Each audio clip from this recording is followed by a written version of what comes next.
은혜란 무엇인가?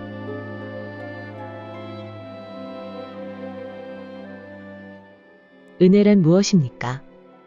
그것은 다름이 아니라 하나님께서 아무 조건 없는 무한한 사랑으로 의지할 데 없고 자격 없는 사람과 죄를 지은 사람을 위하여 매우 큰 일을 값없이 이루시는 것입니다. 하나님의 은혜는 무엇입니까?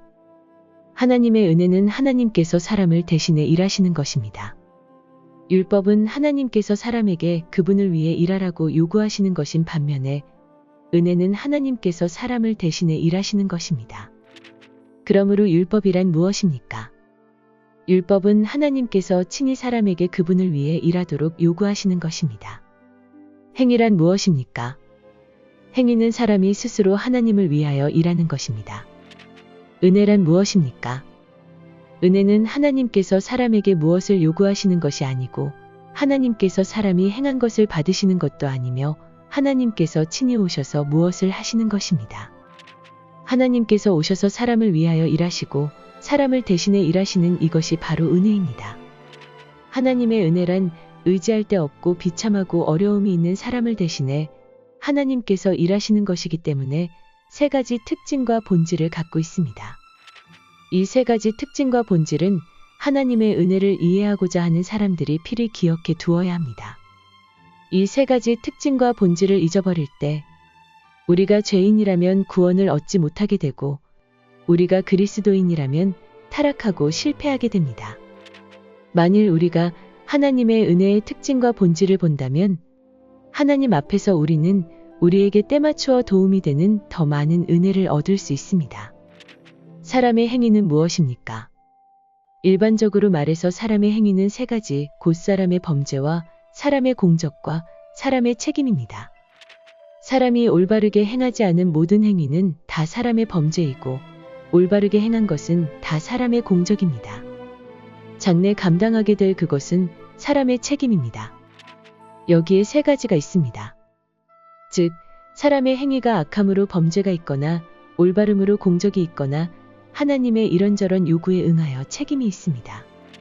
시간으로 보면 사람의 범죄와 공적은 지나간 것이고 사람의 책임은 장래의 것이며 이것은 사람이 책임지고 해야 할 것입니다.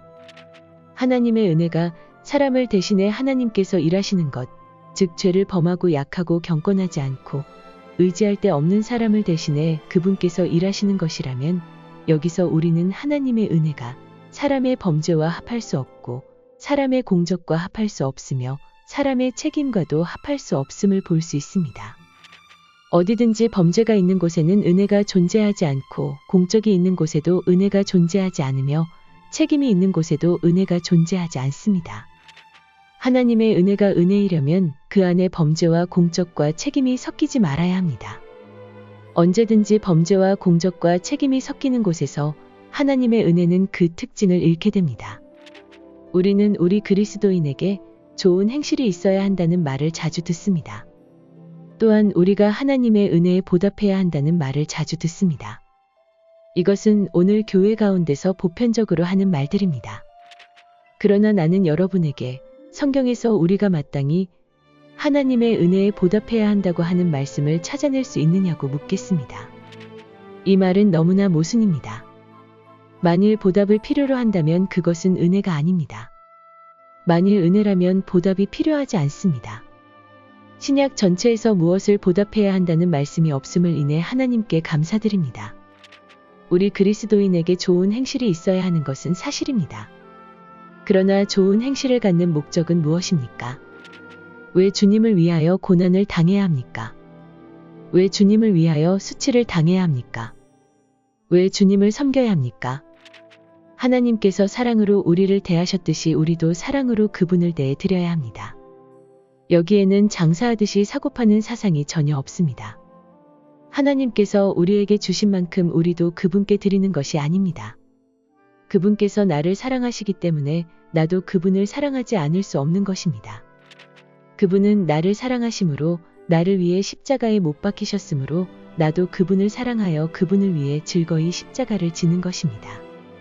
그분께서 내게 대가 없이 주셨듯이 나도 그분께 대가 없이 드리는 것입니다. 문제는 우리가 율법의 사상으로 가득하여 모든 일에 율법적인 것과 장사의 관념을 섞어 놓는 데 있습니다. 구원받는 것조차도 우리는 거기에 장사의 성질이 있다고 생각합니다. 오늘 우리가 주님을 위해 일하거나 주님을 섬기거나 수치를 당하거나 십자가를 진다면 그 이유는 은혜에 보답하기 위한 것이 아니라 다만 주님을 사랑하기 때문이어야 합니다. 그분께서 우리를 사랑하시는 사랑이 내 안에서 내 마음을 얻었고 내 마음을 사로잡았기 때문에 그 사랑이 나로 하여금 하나님을 섬기지 않으면 안 되게 하는 것입니다. 자세한 내용은 워치만 이전집 제2집 28권에 하나님의 복음 1권 3장을 참고하시기 바랍니다.